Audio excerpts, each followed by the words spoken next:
第一课走进剧场，内卷，网课，脱下口罩，直播带货，云展览，脱口秀，抑郁症，中国自己的牌子。一天跑了202单，我跟武汉连线嘛，夺得了世界冠军，买机票。2020春晚倒计时，建设新型冠状病毒感染彭帅的乐曲变所有的医生。2020年的大年30，自己一个人第一次看春晚就哭得稀里哗啦，因为他们有跟武汉连线嘛，对，这是一场战争，然后跟同事一起去打仗这种感觉。2月7号开始给湖北的女性医护捐助生理期的用品，很多女性医护是选择不穿内衣裤进方舱的。她说她们的血和尿都混在一起。在35天的时间里面，捐助了85000名女性医护。从疫情开始之后，跑腿帮人买菜呀、买药啊、送药啊。那个妈妈怀孕了，她让我给她买了验孕棒啊。那个女生她回不来，帮她去喂猫、铲猫砂。我们有个兄弟，2月18号那天跑了202单。日本媒体也好，西方国家媒体也好，他们的报道不算真实。我想把真实的武汉传达给全世界。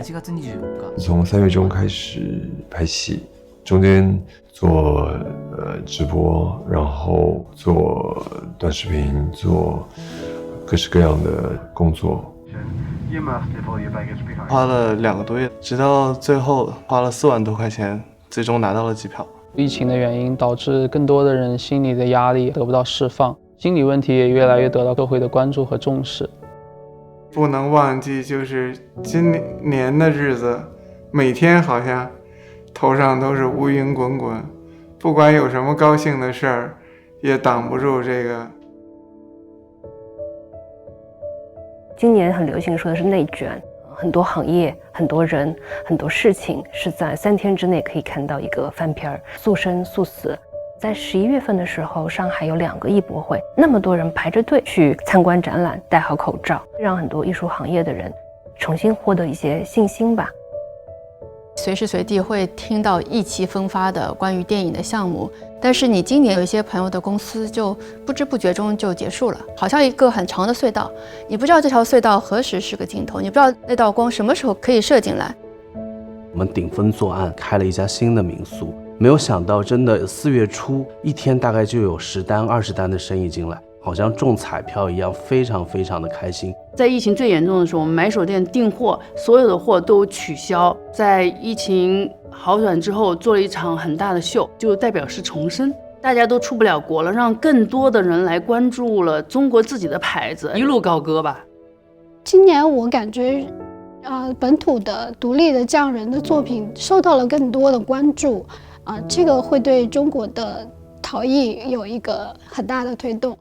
尝试去做一些云展览、云论坛，还有云驻留计划，通过网络直播的形式跟国外国际的艺术家还有学生分享我的工作状态。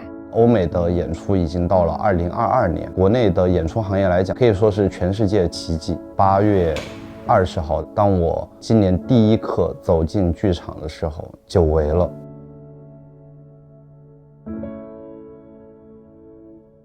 有点荒谬嘛，整个世界都是糟透了，可是中国建筑恰恰是一个很兴旺的时期。我们现在有11个工地。我是个00后，也是个湖北黄冈人，是18年第一次登场打 LPL 的。我们那年进世界赛的时候，其实我们也没想到我们能夺冠，因为疫情原因，是我们办了许多线上赛，然后线上赛现在办得越来越规范化。大家的关注也使我们选手获得了更好的训练环境，更好的备战2021。人手摸肚脐，锁骨放硬币。如果我讲得好，你们会往我锁骨上扔硬币。脱口秀真的是出圈了一把，因为顺着女性话题的趋势，就有一种井喷的感觉。我们讲身材焦虑，还有婚姻，还有容貌焦虑，他就在思考要不要去割。我们作为双胞胎，一个人割，另一个人肯定也得割，所以就不仅社会绑架我，他也绑架我。有一次就偷听到男演员在那聊天的内容居然是减肥，就感觉大快人心。我12月份在武汉的街头上采访了50个老百姓。2020年你失去了什么？还有2020年你得到了什么？他们的回答是：我的朋友去世了，我的亲戚去世了，有的人失去了 everything， 他们遇到了各种各样的困难，一起互相帮助。然后我问了他们得到了什么，还是很特别，亲情、友情、爱情。我觉得2020其实不管从各行各业丢失了很多很重要的人和事，如果可以的话，我是愿意重启的。就是在我初中的时候，我也想过一键重启，就是说，那就是18年后又是一条好汉，我不会做这样的事情。生命的积累，时间不能够被折返。经历了这样的悲剧，就疫情，自己思考很多关于喜剧的界限在哪里。王家卫导演电影里有一句非常有名的话，就是不如我们从头来过。但其实他的潜台词是我们无法从头来过，我们只能继续走下去。2021年对我自己的话，可能只有一个目标，就是挣钱2个字儿，因为我要还债啊，做好多事情。那么实际一点讲呢，会写一本小说，争取发表。希望2021年，我们可以真的脱下口罩，然后可以带回我们的燕尾帽。明年这日子能够使内心可能能够平静一点，其实就是给人带来一份温暖，带来一份希望。